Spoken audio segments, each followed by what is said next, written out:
1 year has passed since the last batch of U.S. troops left Afghanistan at midnight on August 30, 2021. The 20-year war has left the unsettled country with a horrific legacy.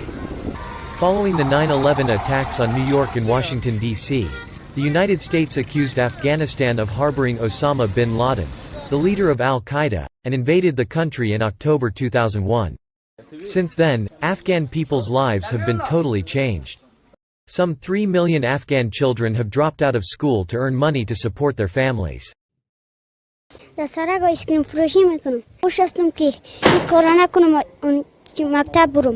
More than 30,000 civilians lost their lives, and some 11 million people were made refugees.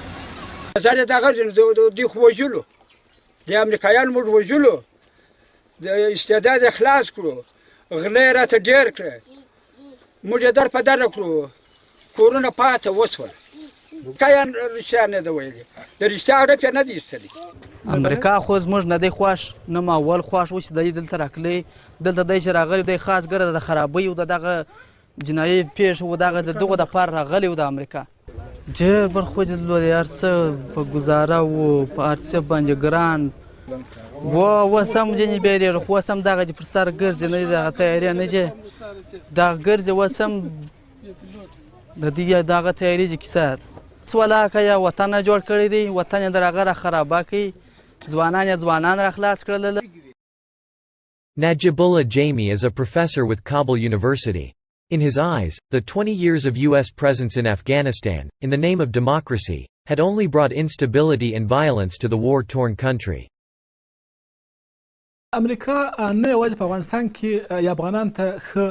څه ورنکړو د ژوند په توګه باندې یا د اصلاحات په توګه باندې یا هغه ادعا چې دوی کوي چې په افغانستان کې په اقتصادي برخه کې په سیاسي برخه کې د نظام جوړونې په برخه کې د ملت جوړونې په برخه کې په افغانستان کې د یورپورم برخه کار کړی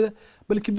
دوی شتون په تیر شل کال کې بدبختانه افغاني ټولنه هغه ډول چې پخوا جوړه ولا هغه ډول چې ثبات پکې وو هغه ډول چې د افغانانو ترمنځ اعتماد ولو هغه اعتماد باور او هغه تقوی حتی د افغان ټولنې څخه دوی غلا کړل د انقلابونو لیکدول د بې ثباتۍ لیکدول د دیموکراسۍ په نام باندې هلته د حکومتونو چپه کول په دې ډول باندې سیمې ته بې ثباتي رسول ده هلته یې د ملتونه وژلي دي محکوم کړي دي تیر شل کاله کې پرله پسې بمبارۍ وکړې هوایي چافي وهلې